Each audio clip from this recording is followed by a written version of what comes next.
Assalamu alaikum. So we are beginning our new topic of AS physics, that is momentum. To understand momentum, we first have to understand collisions. If the objects are moving in the opposite direction and they both collide together, they either move in opposite direction or they either move in the same direction. सबसे पहले हम पहले example को consider कर लेते हैं, springy collisions. Both objects collide head on means कि एक ऑब्जेक्ट का हेड इस तरफ है और वो इस तरफ मूव कर रहा है, दूसरा ऑब्जेक्ट इस तरफ मूव कर रहा है, तो दोनों के हेड्स एक दूसरे से टकराने चाहिए. The second point says the fast object bounces back at the speed of the slow one and vice versa. So let's say if a trolley is moving at 5 meter per second and another trolley is moving at 2 meter per second and they both are moving towards each other. So they both, after colliding, so they both exchange their speeds. The 2 meter per second gains its speed and becomes 5 meter per second, and the 5 meter per second one reduces its speed and it goes at 2 meter per second, but now in the opposite directions. ये condition हमारी springy collisions में आती है. Now we come towards sticky collisions. If a single moving object collides with a stationary one, they stick together and move in the same direction. So let's move towards this example. For example, this trolley is stationary and another trolley is moving towards this stationary trolley with some velocity, let's say 2 meter per second. They both collide and they both start moving together. This example is called sticky collision. Stick means to be glued together and move towards the same direction. Okay, so now we'll have to come towards what is linear momentum. It is the product of mass and velocity. Why it is called linear? Because the velocity we are using here, it is not changing. तो ये velocity हमारे पास अगर एक velocity ही रहती है, अगर वो 10 metre पर सेकंड की वेलोसिटी है तो वो 10 मीटर पर सेकंड ही रहती है. तो मोमेंटम जो है हमारा वक्त के साथ बदल नहीं रहा. That means the object is not accelerating and it is called linear momentum. Momentum is a vector quantity. That means we have to consider its direction.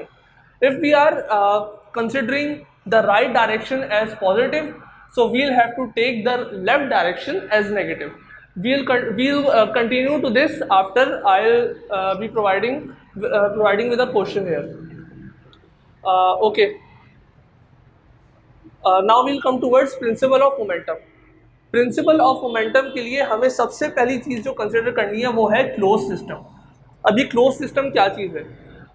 अगर ये ट्रॉली अगर आपको नजर आए तो ये एक ऑब्जेक्ट है, ये ट्रॉली दूसरा ऑब्जेक्ट है. लेकिन अगर हम इस पूरी दोनों ट्रॉलीज को कंसिडर करें, एक सिनेरियो हम कंसिडर करें, तो इस पूरे सिनेरियो को हम सिस्टम का नाम देंगे. ये क्लोज सिस्टम है. क्लोज सिस्टम मतलब कि इसमें कोई और चीज़, कोई और फोर्स या कोई और वेलोसिटी या कोई और चीज़ इसके सिस्टम के अंदर मूव नहीं कर रही, ना इस सिस्टम से बाहर जा रही है. ये एक आइसोलेटेड सिस्टम है. So the principle of momentum says for a closed system, the total momentum before collision is equal to total momentum after collision. Let's come towards this example again. These objects are this object is moving towards this another trolley. So they haven't collided yet. We say they have momentum before collision. This object has some momentum before collision. ये वाला object हमारे पास stationery है, so its velocity is 0. So यहाँ पे इसका momentum 0 रहेगा, इसका momentum कुछ ना कुछ होगा, और after colliding they start moving together in the same direction. और क्योंकि ये मूव कर रहे हैं, इनके पास वेलोसिटी है, that is why they have momentum.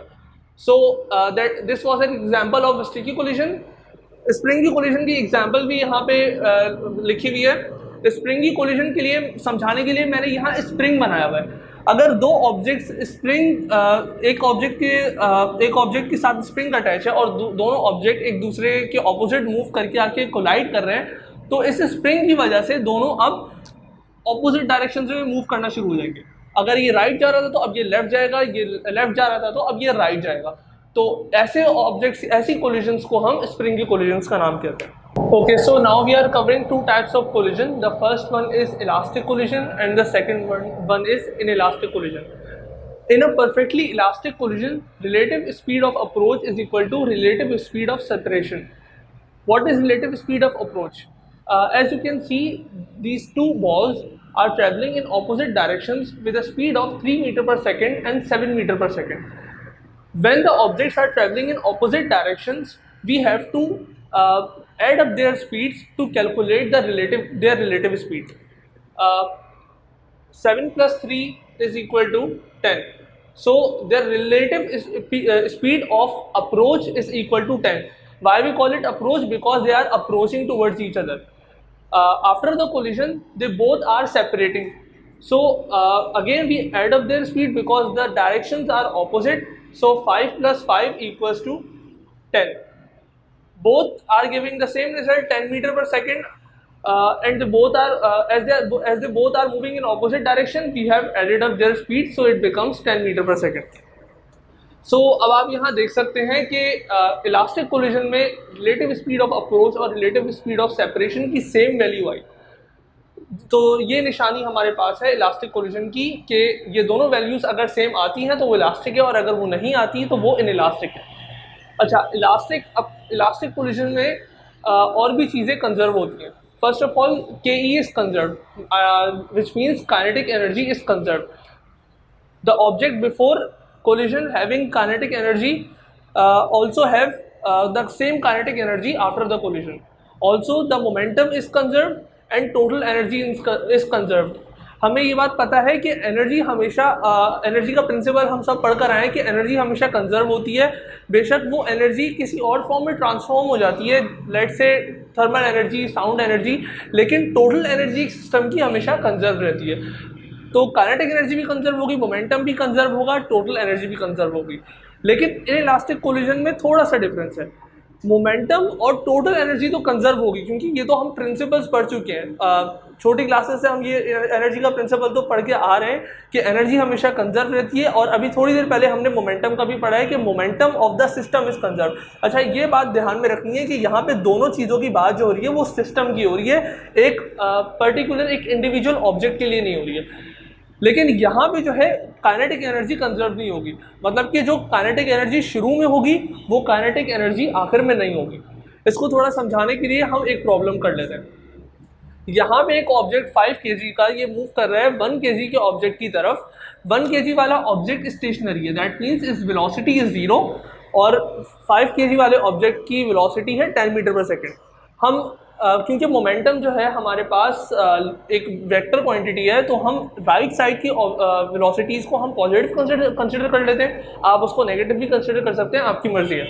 हम राइट साइड को पॉजिटिव कर लेते हैं और लेफ्ट साइड को हम नेगेटिव कर लेते हैं। क्योंकि यहाँ पे कोई भी ऑब्जेक्ट लेफ्ट साइड में मूव नहीं कर रहा, तो हमारे पास यहाँ पे कोई भी चीज़, कोई भी वेलोसिटी नेगेटिव में नहीं आएगी। हमारी सारी वेलोसिटीज़ पॉजिटिव में ही आएगी। ये भी राइट की तरफ है, ये भी राइट की तरफ है, ये भी राइट की तरफ है। अब इन दोनों ने आपस में कोलाइड कर लिया, तो 5 kg वाले ऑब्जेक्ट की कुछ स्पीड होगी जो कि हमने निकालनी है, v स्पीड है उसकी, और 1 kg वाला जो ऑब्जेक्ट है उसने स्पीड गेन कर ली 0 से लेकर 10 मीटर पर सेकंड तक वो आ चुका है। अब हम इसका प्रिंसिपल ऑफ कोलिजन लगा देते हैं। प्रिंसिपल ऑफ कोलिजन क्या बोलता है? Momentum before collision is equal to momentum after collision. और मोमेंटम की मैंने डेफिनेशन बताई थी, momentum is equal to mass into velocity. तो मास 5 kg और वेलोसिटी 10 kg, तो इस वाले ऑब्जेक्ट का मोमेंटम हो गया 5 × 10।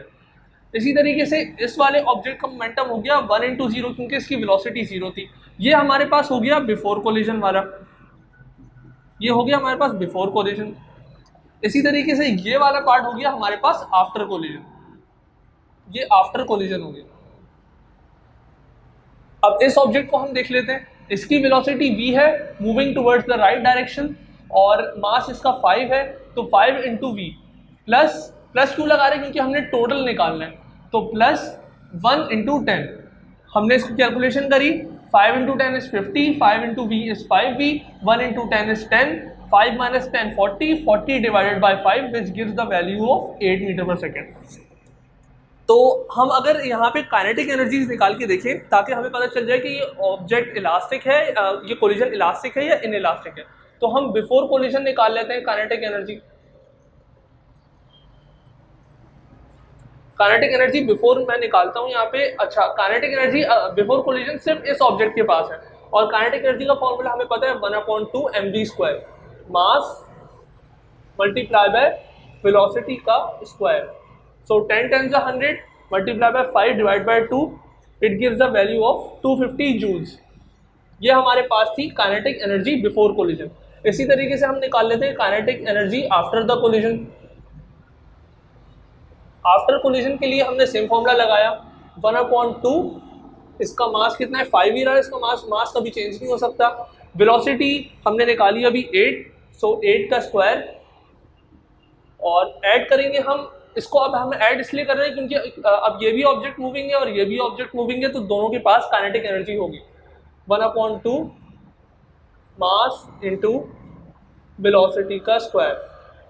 सो इसकी कैलकुलेशन से हमारे पास आंसर आता है तकरीबन 210 जूल्स। तो बिफोर कोलिजन हमारे पास आंसर आ रहा है 250 जूल्स, और आफ्टर कोलिजन हमारे पास आंसर आ रहा है 210 joules. So kinetic energy is lost, which means this problem gives an example of inelastic collision. क्योंकि हमारे पास इनिशियली 250 थी और आखिर में 210 थी, तो अगर हमें काइनेटिक एनर्जी लॉस निकालना है तो हम दोनों को माइनस कर देते हैं, 250 माइनस 210, तो हमारे पास 40 जूल्स का डिफरेंस आ रहा है। ये जो 40 जूल्स है ये हमारे पास वो एनर्जी है जो कि हमारी लॉस हुई है इस पूरे एग्जाम्पल में, इस पूरे सिनेरियो में। Thank you.